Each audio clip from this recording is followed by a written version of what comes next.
Hello, guys. What's up? It is the one and only African Superstar back at it again. Big shout out to the African Superstar family. Yes. Welcome back to our proximity series. I am back at it again. I explained on my first live stream back on the proximity. I have had some technical difficulties with my high speed broadband that has prohibited me from being here with you. With that being said, we don't want to delay any longer. So a big shout out to the African Superstar family. Guys, if you are planning prospective trips here to Ghana, I want to let you know I offer bespoke options, which is basically a custom tour, whatever you want to do, whatever you want to see, whenever you want to come.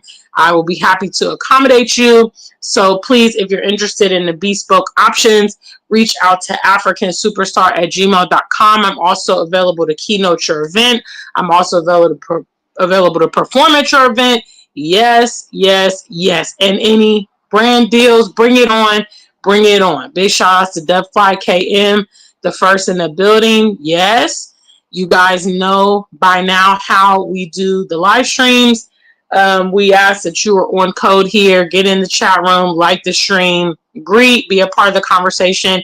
You can also support the platform if so inclined. I want to go ahead and kick off tonight's topic. Another symptom of proximity. I have a whole playlist which I have posted on the community tab that you can go back and see the previous episodes that I've done on proximity. I've already done, I think, about 10 videos or so. The list is long because what we encounter in those settings is so much, and I think obviously a lot of us spend most of our time trying to adjust to the environment or trying to, medicate the symptoms of proximity when we just need to be real about the fact that proximity is what leads to a lot of issues. Another symptom of proximity is explosive, unprovoked racism. One of the most beautiful things about living here in Ghana, quite frankly, is not having to interact with non-Black people on a daily basis. There's a lot that goes into those interactions. You have condescending remarks, you have microaggressions, you have blatant insults and racism, you have the implying that you are incapable or that you are unintelligent or that so many things. And then you also have the allegations. You have the perception. So if you are, for instance, a very ambitious person, or you are assertive as a Black woman, as a Black male, those things can be perceived as aggressive. Quite frankly, living in those situations is draining in itself. Having to think ahead of how you're going to interact with people, how you must communicate, how you must display yourself and all of that because of the external perception of you, not even who you are as an individual. It is so extremely draining. Big shout outs to Sweetberry32. I see you in the family. Yes, please make sure you guys get into the chat room. Tonight I'm going to talk about this.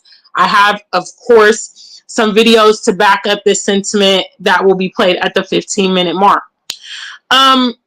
It's so liberating to be in a place where you do not have to explain on a daily basis. You don't have to explain your hair.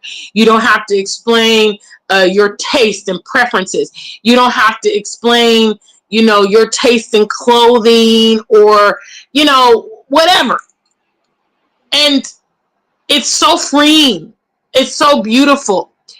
But on the inverse of that, when you are in that environment, you are doing exactly what I'm saying. You're having to compensate a lot of times for, your peers. And it's awful. And a lot of times our people, we're always often minding our own damn business. Not worried about nobody else, not, in their business, in their realm, not even considering them. And yet we will get dragged into. I mean, there's been so many occasions. Obviously, I'm going to show in my videos. There's instances where, you know, you're just out and about. Next thing you know, somebody's insulting you. You know, I know African migrants have probably dealt with this. I saw this a lot in the UK, which was when people get frustrated and fed up with Africans or immigrants. You should go back to your country. You should go back to where you go, you know, come from. Do you speak English? You know, implying that you're stupid or that you're uneducated or that you're a villager or, you know, all this kind of stuff. And we have to be real about how that chips away at our demeanor, our confidence, even sometimes our interests. You know, I know when I moved to Cincinnati to go to the University of Cincinnati, I went to a performing arts high school. Shout outs to Fort Hayes Arts and Academics High School in Columbus, Ohio. That is the high school I graduated from. And I was an avid lover of the arts. You know, I used to go to the theater all the time in Columbus. I used to go to the museum.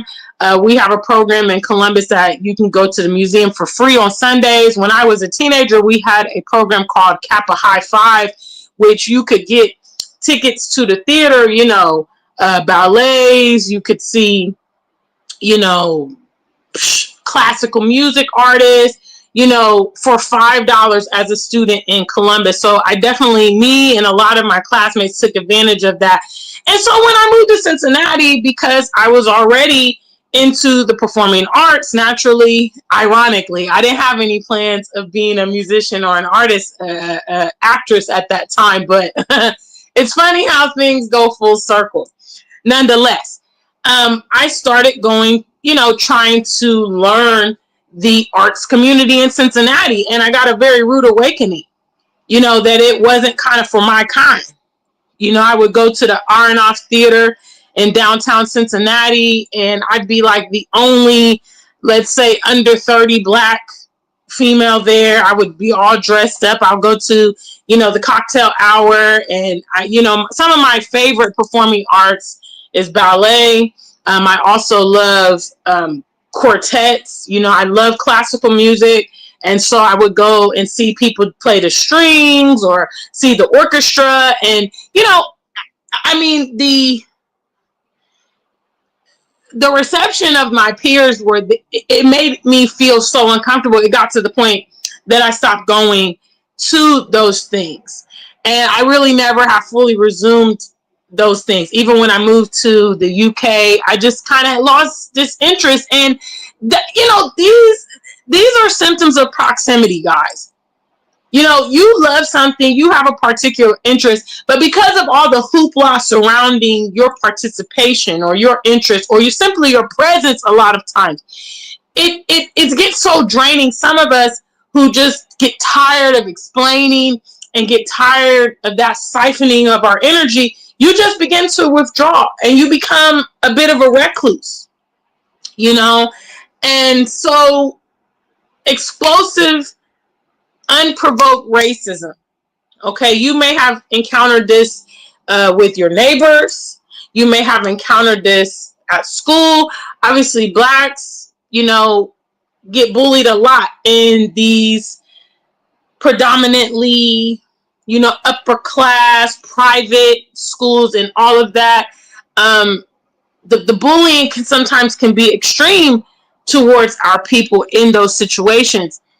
And a lot of times you see our people, they don't want to fight back. That's a big theme here in Africa that I see. Our people here, they just want to live peacefully. You know, that's why most African nations are really peaceful places to live, because they're slow to violence, they're slow to anger. You know, things just don't escalate as quickly as they do in the Western world. And, you know, for the most part, the Ghana vibes is, hey, you know, I'm just trying to eat, drink, wear nice clothes, party, take care of my family, and live my best life. You know, none of this, I don't know, you know, prevailing way of life of the Western world. And many times our people, just in their own, minding their own business, have become victims of explosive, unprovoked racism. You know, I can't say it any nicer than I can. They just don't like us. Jean-Marc Baudot, bonjour. Your girl is straight up international in the building. Thank you guys for watching your girl all around the world. A lot of our people have become victims of explosive, unprovoked racism. Do you guys recall that gentleman? I can't remember his name. He was jogging through the neighborhood one day, and he was gunned down by some men that saw him in the neighborhood and felt like he didn't belong there. And they decided to, basically chase him down and gun him down. Someone out on their morning walk. Countless victims of police brutality. There's been situations where people have called for help. Recently, what's her name? Sandra Massey, called the police for help, thought there was an intruder on her property, ended up being executed by the police. You see, they don't like us. Hello? They don't like us. They don't like us. They don't respect us. Hello? They don't want our success. They don't want our flourishing. There is a certain threshold that we are supposed to operate in their environments, in their opinion. And if we exceed or challenge those boundaries, immediately we are met with their unprovoked racist thoughts and ideologies. This is one reason, guys, where, if you are, if you think that you are in a comfortable situation in those settings, you should be careful. Because you're really biding your time. Because they're loose cannons. And anything can set them off. And I've seen so many times when this unprovoked racism emerges, our people are always trying to mediate it and calm it down. And, hey, man, what's up, man? What's going on? Our people still in those pretenses ain't ready to fight a lot of times. Which makes you so much more of a victim. Because they know that in many instances you're not going to respond or you're not prepared to respond to them. Our people are groomed to turn the other cheek and, let only God can judge me and all this stuff with all this foolishness that we believe about karma and the golden rule. And meanwhile, people are attacking our people in our face, on our turf, right then and there, and we're not ready to fight and defend ourselves.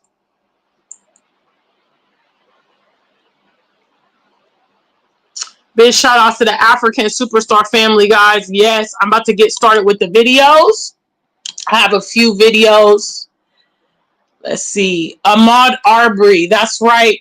The homie, I see you. That is the gentleman's name. That was jogging through the neighborhood. And he was minding his own business. And these two, I believe that it's a father and son duo. They saw him running through the neighborhood and decided, hey, this guy doesn't belong here. And they proceeded to gun him down and kill him. So that's just one of I'm talking about probably thousands of instances of explosive, unprovoked racism. All right, let me get into. Let's get into it. Oh, come on, man. Jeez. Okay, let me get into the first video today. Big shout out to Afrikansuperstar family. Please make sure you take a minute and like the stream. You can get into the chat room. Also support the stream. If you appreciate this proximity series, make sure you are sharing it with your friends and also supporting it because we need to get the word out. A lot of our people are enduring a lot of the things I've been talking about through my proximity series, and they're unaware of it. They think something's wrong with them and whatnot. When really it's their environment that is terrorizing them. So let me get into the first video.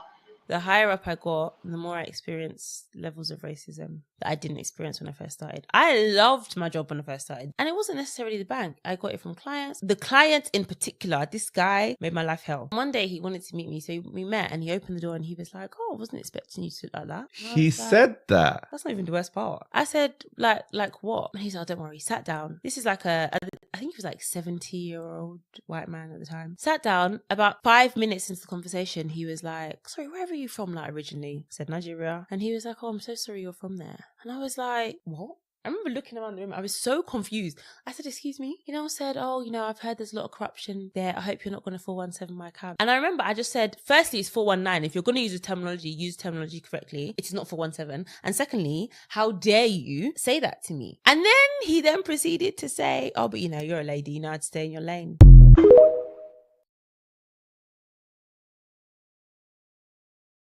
All right, so we have this Nigerian British woman talking about the higher she moves up in her career, the more she begins to encounter racism. This is something I think a lot of continental Africans are unaware of when they look at the Western world in their rose-colored glasses. They believe largely that their escalation in society is going to be based on merit.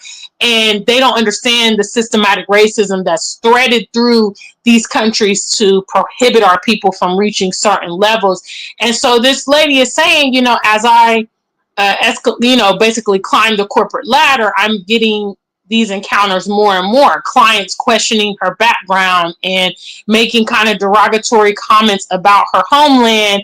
And, I know a lot of us, especially those of us that are in the corporate world, we have dealt with this before, where it's like unrelated things. You're talking about the project, or you're talking about this client, and your colleague is like, oh, I love your hair. Did you see Beyonce this weekend? Do you like watermelon? Do you like chicken wings? All this erroneous stereotypical stuff. And you're thinking to yourself, like, what are you talking about? And for a lot of us that have become corporate, corporate thugs, basically, the stereotypes that they throw out often don't even reflect our lives. A lot of our people have been well educated, come from, strong family homes, or even a bit privileged. In my case, when I was working at JP Morgan, it was like I was more well traveled than a lot of my non-Black peers. I was more educated. I came from a privileged family. My dad is Ivy League. You know what I'm saying? My dad went to Yale and graduated from Yale. My mother is international. I've traveled the world. So, but again, those condescending stereotypes weigh in. The next one I want to share, because again, a lot of our people think it's limited to one location. So I want to talk about the West at large. So we had the Nigerian British. This next lady, she's an American who's living in Belgium. And she talks about an encounter she had with her neighbor that she literally grew up with for years. And they had, misunderstanding. And of course, he just completely unleashed on her. And let me go ahead and play that for you guys. I had my first real racist encounter with a white man a few hours ago. So this is fresh. My emotions are also fresh, but I still feel like it's the best time to do this. He's my neighbor, a hardworking man. I've been living in this house for 17, 18 years. This man saw me grow up since the age of 9. He owns a bakery next door with his wife, and last year he started renting 2 public parking spots for his shop. And this morning, my sister forgot to move her car. It's not the first time, I'll admit that. He came knocking on our door like an enraged Neanderthal. And when my 70-plus-year-old dad opened up the window from his bedroom, he was called an idiot, an imbecile. As soon as he noticed me from my window, he started speaking Dutch instead of French. I also speak Dutch, by the way. I live in Belgium.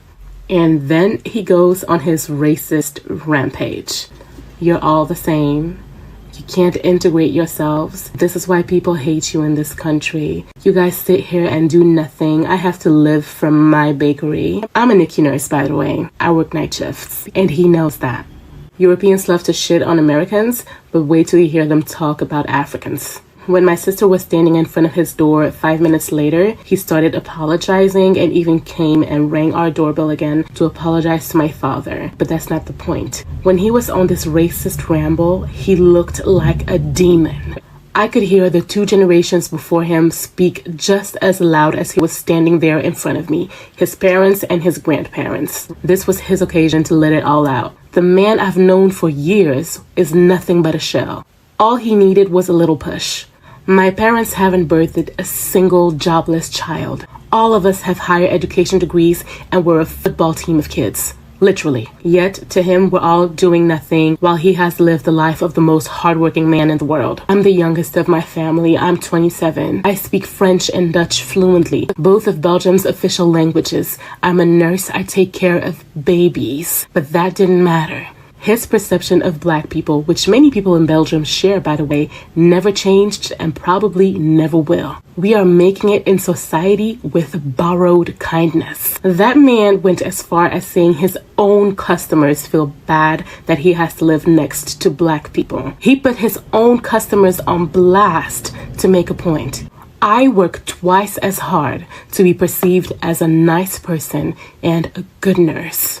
Do you know the pressure of being a black nurse taking care of white babies in a predominantly white country where people fight for this to remain a tradition? One misunderstanding, one wrong move, one misinterpretation, and the burden of that situation will be carried on to the black community as a whole. Don't get me wrong, I pamper all my babies and all my moms. But white babies, especially when the parents speak Dutch, I pamper them with tweezers. I'm sorry, I might just need a moment, but I do all of this just to end up being called lazy, useless, and a waste of space because of a parking spot. I have to be extra sweet, gentle, and kind everywhere I go. Otherwise, it'll be these black women aren't feminine, they're always angry. This is my daily life. Talking to men in general already scares the shit out of me, but talking to a white man? What if he flips one day? If it's not him, who is it around him? How and by who was he raised? How were his friends raised? Who does his family vote for and why? What did they talk and joke about at family gatherings when I wasn't around yet? Don't worry, I know your fantastic, handsome, wonderful husband would never. But how do you take that leap of faith? My fear is real. I can't fathom the thought of being a minority in my own family, my own home, my own bedroom. What if he asks me for race play one day? Imagine being made uncomfortable at dinner around Christmas time and you're the only black person there. This sounds like my worst nightmare. I even turned down this adorable guy called Benjamin because what if I get stuck? There were other things, so please don't tell me to call him. I don't want my partner to have to fight for me or defend our love. I just want peace. I don't want to go through all these additional measures on top of my usual screening. I know people will say not to generalize, but frankly, I don't care. We're talking about my safety, my mental health, and my well-being. I come first. What you call reverse racism might end up with you having a bad day. Because of racial bias, I'm 4 times more likely to die in childbirth. I'm more likely to be misdiagnosed or have a delayed diagnosis. I'm more likely to be discriminated against when looking for employment. My children will probably inherit from my generational trauma. And on top of that, I might get killed. The fight that I'm in for women on this page is already hard enough. But my intersectionality makes that in my daily life, I have to struggle with the combined load of racism, sexism, misogyny, fat phobia, and on top of that, racial bias from other minorities, which doesn't even make sense to begin with. Sometimes I just need a break. I need a break. Okay.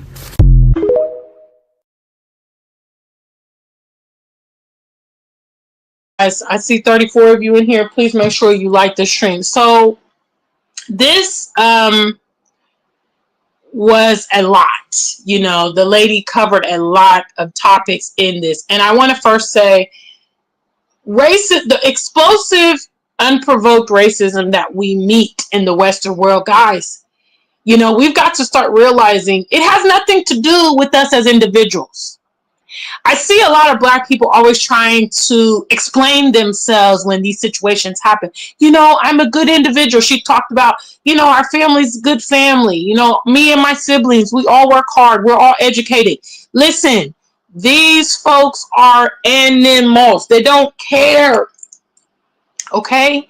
They don't care about your accolades. They don't care. And matter of fact, when you are a high class Black person, okay, the more accomplished you are, the more educated you are, the more classy you are, the more traveled you are, they really hate you because they feel like you are out of place.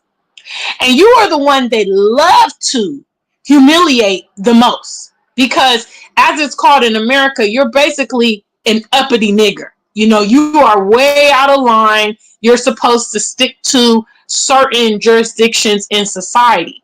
Because I'm telling you guys, all of them, okay, some of you guys are like, no, Gina, they're not all bad. They're not, there's good ones out there. I'm of the thinking, I'm like Muhammad Ali. Okay, once you get bit by a dog, all dogs are dangerous, and you need to watch your back around all dogs. I believe that they all are inherently racist. It just takes the right circumstances to bring it out of certain individuals. Others are a lot more shallow, and they show their biases and they show their hatred right on the surface. Others, you're going to find it's going to emerge in different senses. Okay, it's going to emerge in different opportunities. Big shout out to the family. Eric Jackson, I see you there. What's up? Woozy One. Yes, yes, yes. No, Chayo, it is not just an American thing. It's something that the diaspora at large is facing. And that's why I try to provide a diversity of the videos that I show. So you have a lady who's in Belgium dealing with it. You have a Nigerian British who's dealing with it in England. And the last one, which went totally viral. So a lot of you guys may have seen this one. I'm going to go ahead and show my last video. Yes. So this one, I could not download the video, so I'm going to just have to show it, old school on my phone. This one went totally viral. It is a clip of an Asian woman on a New York City train, I believe, and she just took issue with a Black passenger and just totally unleashed, didn't give a damn. People were recording her. Other people tried to calm her down on the train, and she said, "You shut the F up." And she was on it. So let me show you this one. You like being called a nigger, right? That's because you act like a nigger, B-boy. All right? You act like a nigger, B-boy. I said to stay the fuck away from me. I said it. I wasn't talking to you, all right? Shut the fuck up. Shut the fuck up.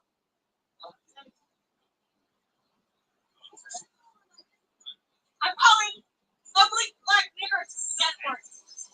Yeah. Ron sent you. Ron sent you. I'm gonna have a restraining order against Ron and his bitch, Sally Kim. Okay? Sally, shut the fuck up. I don't want to talk to you anymore. You're retarded. You're You're mentally retarded. I don't want to fucking talk to you, Sally. Get the fuck away from me. You're a fucking cunt. Okay, black vagina. I don't want to talk to black vagina anymore. You know who you are? You're a black vagina. And you are? You know you're a black vagina. And everyone who fucks you, who fucks your black vagina, is a nigger. It's an automatic nigger. Okay? Every man who fucks your black vagina is a nigger. What are you? A mediator? A peacemaker? Are you a peacemaker? You like being called a nigger, right? That's because you act like a nigger, B-boy. Alright? You act like a nigger, B-boy. I said to stay the fuck away from me. I said it. I wasn't talking to you, alright? Shut the fuck up. Shut the fuck up.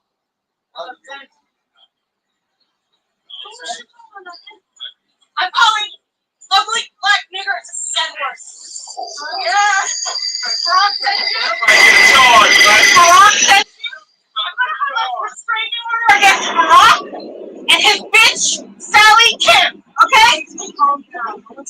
Sally, shut the fuck up. I don't want to talk to you anymore. You're mental retard. You like being called a nigger, right? All right. So we have, in this clip, we have an Asian woman on a New York City subway just totally going off the rails, using the N-word, insulting women. You see, and again, case in point, our people are so, you see, we spend all of our time here on social media going back and forth at each other's neck. Okay, we got the men, the black men, the black women fighting. We got diaspora wars fighting. We got, the diaspora talking about the continent and all this stuff, smoke. Meanwhile, this woman is going ham on this train and nobody slapped her, nobody subdued her, nobody's touched her, nothing. And I'm sure there was plenty, the focus of her she was the focus part of this video, so I couldn't see the other passengers, but I'm pretty sure there was other black people on that train. And you see, it's become so normalized with us, this unprovoked, explosive racism. Now, obviously, this lady, people will say, well, she's mentally ill. I don't want to hear that. Okay, because they know what they're saying. Okay, she didn't go down an anti-Semitic rant, did she? Hello, she didn't call out the Latinos, huh? Her rant wasn't diverse. Hello? Because, see, y'all make excuses for these people. I don't make excuses for these people. These people have let me know where they stand. And I know where they stand. And that's why I got to be in the motherland. You can say what you want to say about Ghana and its problems and the continent. But one thing I'm not going to face. I'm not going to deal with this. And I have to say my mental state is so much better here because of the fact that I know that I'm not going to face it. It kind of got to a point with me in the corporate world, I began to have anxiety because I didn't know what my work day was going to be like, because I was being harassed and stalked and, focused upon. And, I knew people were like trying to orchestrate my downfall in the corporate world. And it began to become anxiety. I began to get headaches and backaches, and I didn't want to go. And some days when I would wake up, I wouldn't want to get out of bed. You're minding your own business and you're being met with this explosive, unprovoked racism. Now if you rolling up on somebody and you starting a fight, them insulting you, it's not right. But at least in that situation, hey, you started it. You started it. But in these situations where you're just minding your own business and then you have to encounter it, it's really mentally daunting. And so, yes, I want to say that this is another example of proximity. I mean, I would think at this point our people would have learned the hard way that we cannot peacefully coexist with these people. We can't. And we can't not because of us. Not because of us. We are not the ones that's at fault. You see, when a problem comes up between, let's just say, two individuals, okay, or two group of individuals, logically, the only way to resolve that is if both parties come to a consensus. In our interaction with them, a lot of times our people want peace. Our people want equality. Our people want, integration, right? They do not. They don't want it. So you're basically trying to extend, as we used to say at the church, the right hand of fellowship. You're trying to extend the right hand of fellowship to people that don't want your hand. They don't want your fellowship. They don't want your friendship. They don't want peace. They actually thrive off of this type of hatred and energy. They love getting a reaction out of our people. They like turning the heat up on us. You know, in my opinion, in these type of situations, removing yourself, if at all possible, is the best thing. Because these people are thriving off of our energy, and they have been thriving off of our people's energy for centuries. And what do we really have to show for that, except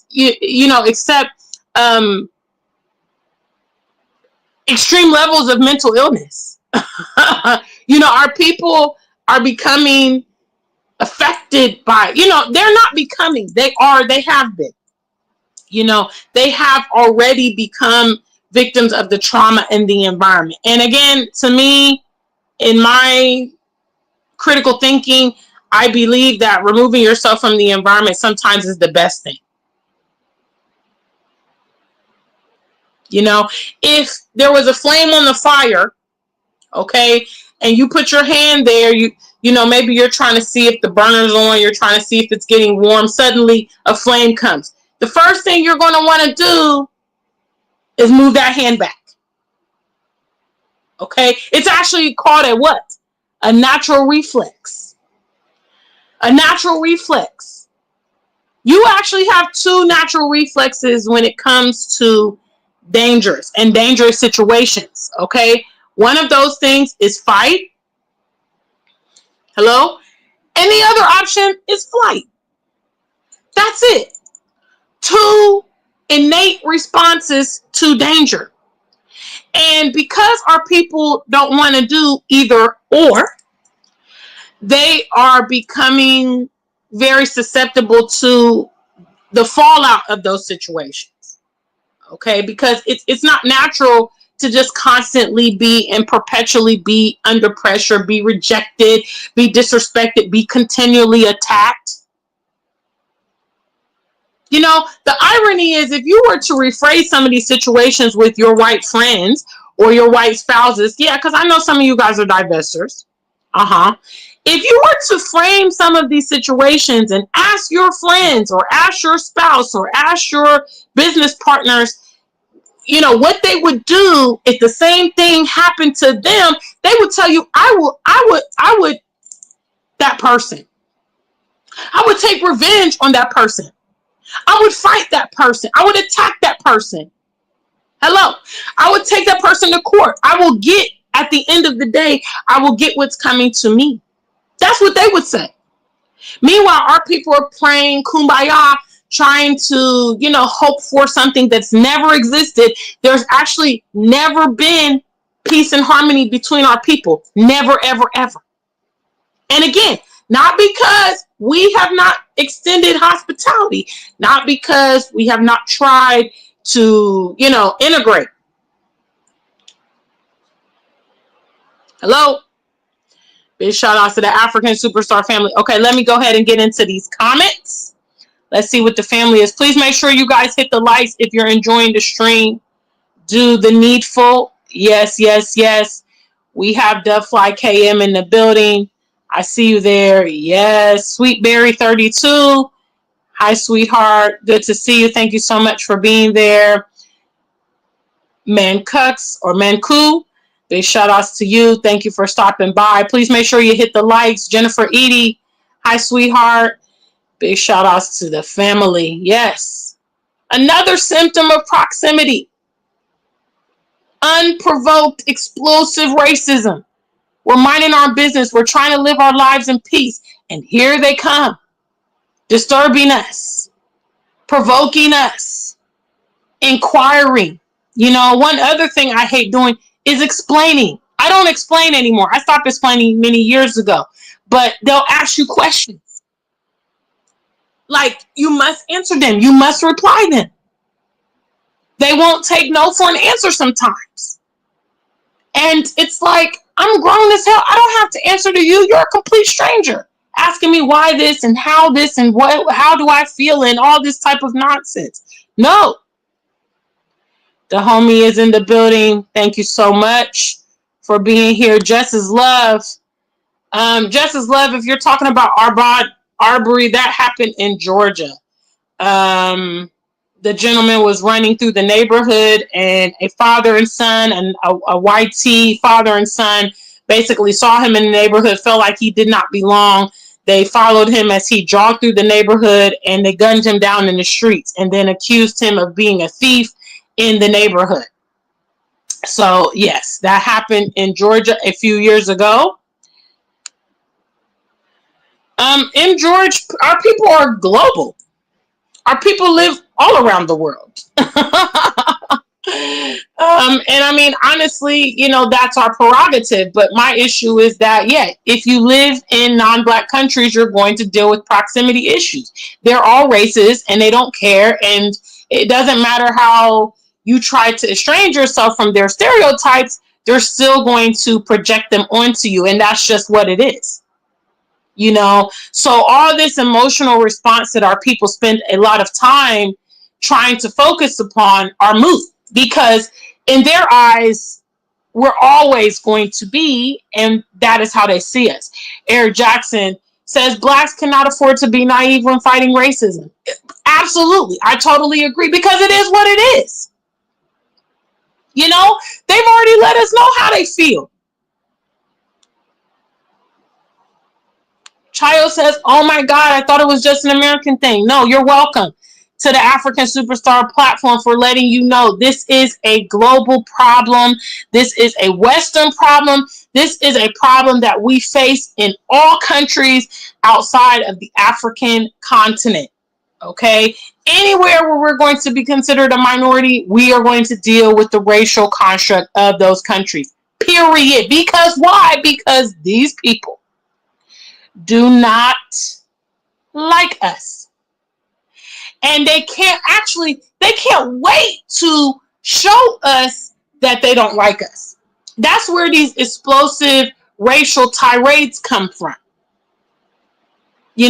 Because they can't wait to come. It's so close on their heart. If you're a Bible person, the Bible says, from the abundance of the heart, the mouth speaks. That means when your heart is so full of whatever, which again, in my opinion, they're all inherently racist. When your heart is full of racism and full of hatred, it doesn't take that much to pull it out of you.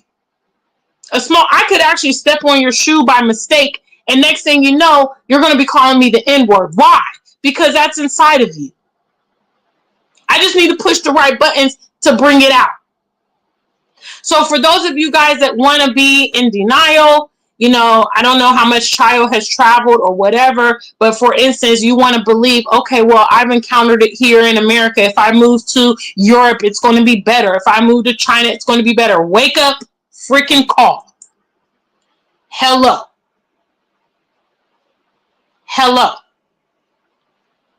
This is another strong argument for the continent.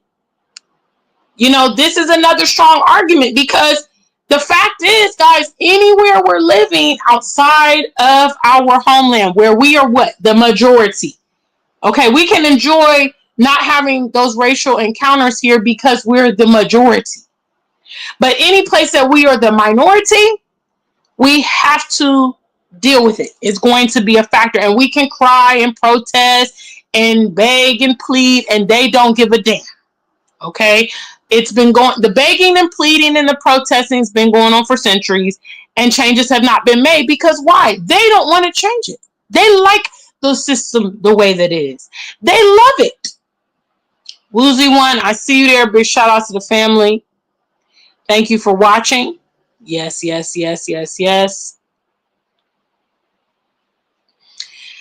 Sweetberry says, a lot of times we explain too much and aren't even too agreeable with them. Girl, sometimes I see my people and I'm like, yo,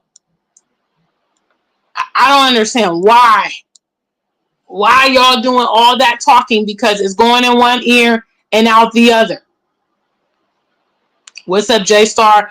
J-Star says mainland Europe is worse. I would agree, because they're just going to let it be known. They're not going to be gentle or covert about it. What's up? I'm always right, says Trump's America. America has been like that. America's been like that. Okay. Again, like I said, it's always been inside the people. They just now feel more comfortable to reveal it. Shout outs to Coach Chiaria. Yeah, I'm glad you guys saw that video. Mm-hmm.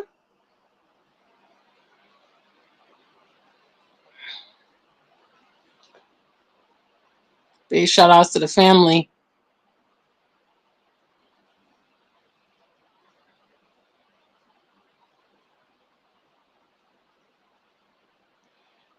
Yes, yes, yes, yes, yes.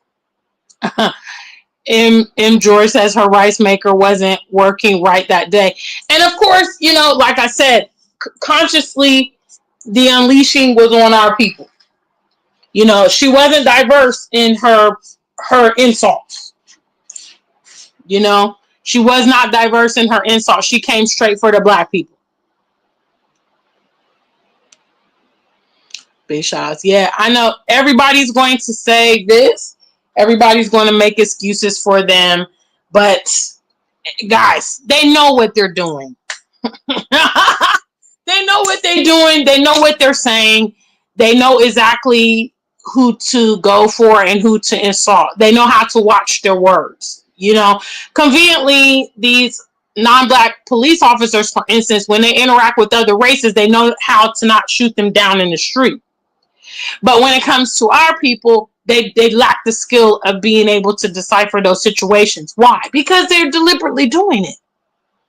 They're deliberately doing it. They don't have to worry about recourse. They don't have to worry about loss of income, humiliation, or retaliation. So, hey, why not? So, yeah, I know a lot of people will always make the excuses, but it is what it is.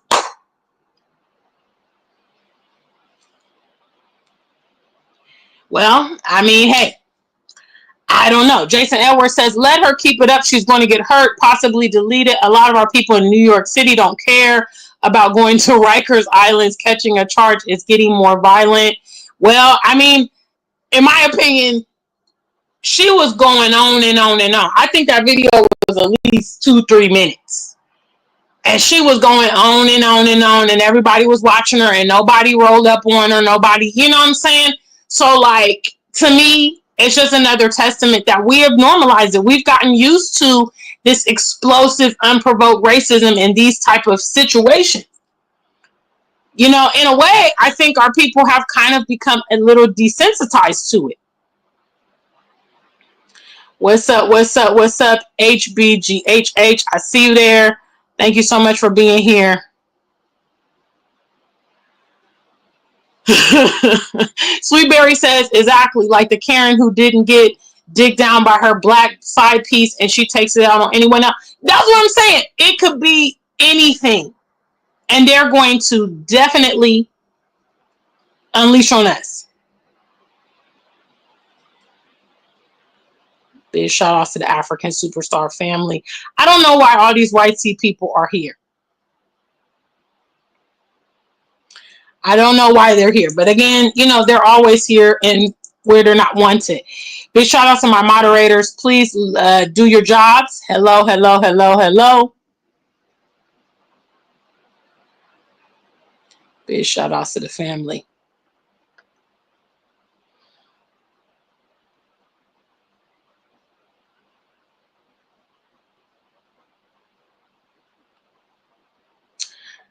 No more explaining.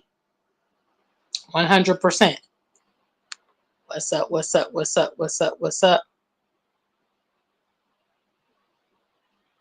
Where's my moderators at in the building?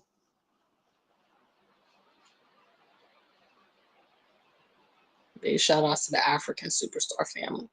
So basically, guys, this is another symptom of proximity.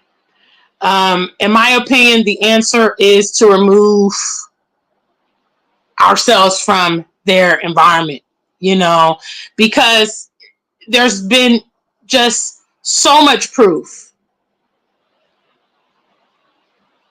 that we cannot live peacefully with them. And again, it's not due to us.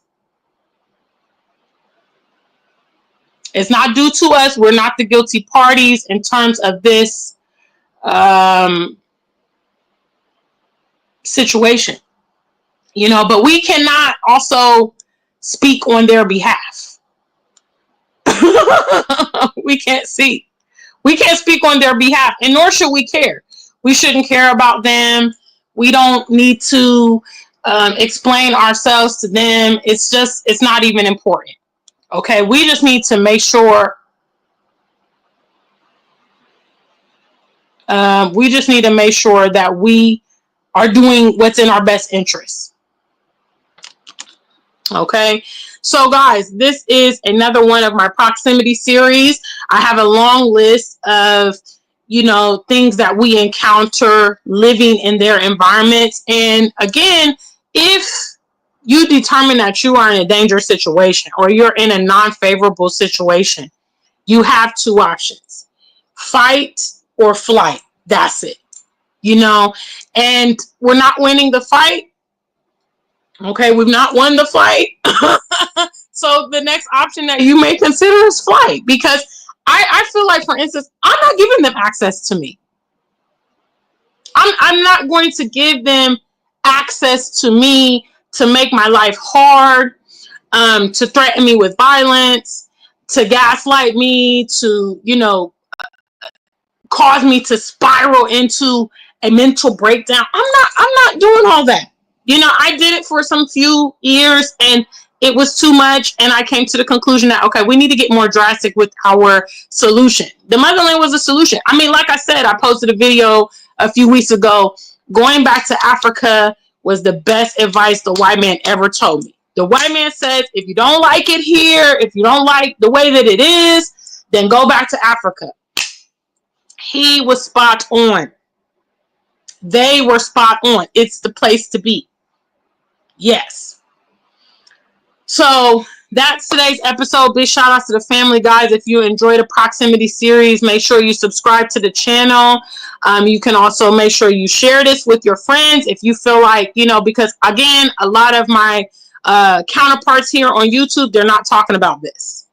They're not talking about this. They might talk about police brutality. They might talk about racism, but they don't talk about how we suffer just being in those environments. So it's something we definitely need to consider. Big shout out to the Afrikansuperstar family. Thank you all for being here today. Until we meet again, stay black and true. If you ain't black, just stay true.